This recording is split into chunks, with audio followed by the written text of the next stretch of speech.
না বন্ধুরা, সকালবেলা আমরা এখন সকালে খাওয়া দাওয়া করছি। এখন সকালবেলা আমরা রুটি আর প্রত্যুষ রুটির সঙ্গে ডাল খেতে চেয়েছিল, তাই ডাল রান্না করেছি। আর প্রত্যুষ টমেটো দিয়ে ডাল দিয়ে রুটি দিয়ে খাচ্ছে। তো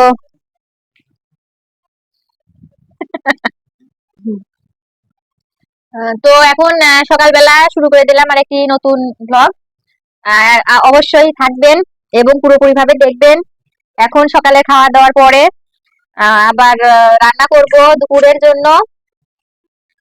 তো বন্ধুরা, আমাদের চ্যানেলে যদি নতুন হন অবশ্যই আমাদের চ্যানেলটি সাবস্ক্রাইব করুন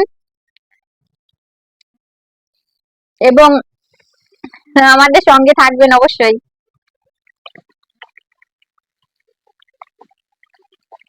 বন্ধুরা, সকালের খাওয়া দাওয়ার পরে এখন দুপুরের জন্য রান্না করছি। দেখতে পাচ্ছেন ঘেমে গেছি, প্রচন্ড গরম পড়েছে। এখন মাছ রান্না করছি। আর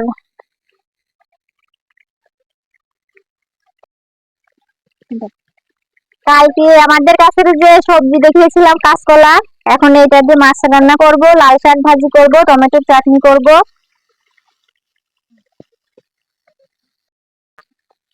এখন রান্না করার পরে স্নান করতে যাব।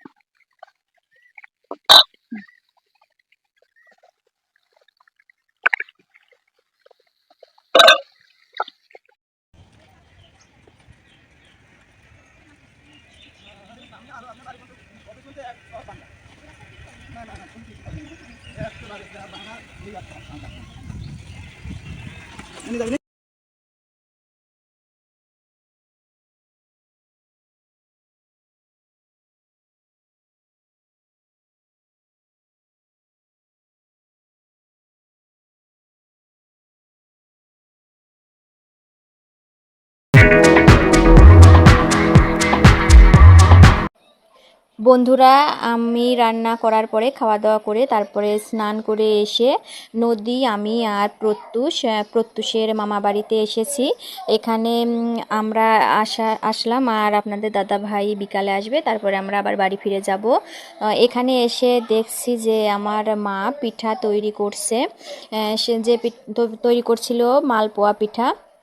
তো মা পিঠা তৈরি করার পরে প্রত্যুষ এসেই ঘরে বসে কার্টুন দেখছিল টিভিতে।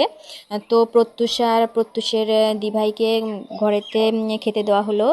আর প্রত্যুষ যেহেতু এসেই টিভি দেখা শুরু করেছে, তাই ঘরে বসেই খাচ্ছিল। আর আমি আর নদী, প্রচণ্ড গরম ছিল, ঘরে কারেন্ট ছিল, তারপরেও বাইরে বসেছিলাম এবং আমরাও পিঠা খাচ্ছিলাম। পিঠা কেবলই তৈরি করছিল, এজন্য প্রচণ্ড গরম ছিল। তো আমি আর নদী পিঠা খাওয়ার পরে ওদিকে আমার বৌদি রান্না বান্নার জন্য সমস্ত কিছু রেডি করছে। তো আমি আর নদী, যেহেতু নদী অনেক দিন পরে এখানে এসেছে, তাই আমি আর নদী একটু ঘুরতে বেরিয়েছিলাম। আর প্রত্যুষের মামা বাড়িতে প্রত্যুষের যে দি ভাই আছে সেখানে বসে খেলাধুলা করছিল। তো এটা আমাদের বাড়ির পিছনে সাইড, এখানে আমাদের পুকুর আছে, বিভিন্ন ধরনের শাকসবজির চাষ আছে। তো আমি আর নদী এখানে ঘুরে ফিরে বাড়িতে ফিরে গেলাম, গিয়ে দেখলাম খাবার দাবার সব রেডি, এখনও আপনাদের দাদা ভাই আসেনি। তো নদী, প্রত্যুষের ইয়াদি ভাই, ওরা সবাই খেতে বসে গেছে। ওদের খাওয়া হয়ে গেলে আপনাদের দাদা ভাই আসছে, তারপর আমরা খাওয়া দাওয়া করে বন্ধুরা বাড়ি চলে যাব। তো বন্ধুরা, এই ছিল আমাদের ছোট্ট ব্লগ। কেমন লাগলো অবশ্যই জানাবেন এবং আমাদের চ্যানেলে যদি নতুন হন অবশ্যই আমাদের চ্যানেলটি সাবস্ক্রাইব করবেন। আশা করি আপনারা সবাই আমাদের পাশে থাকবেন। আবারও দেখা হবে নতুন একটি ব্লগে। তত সময় আপনারা অনেক অনেক ভালো থাকুন।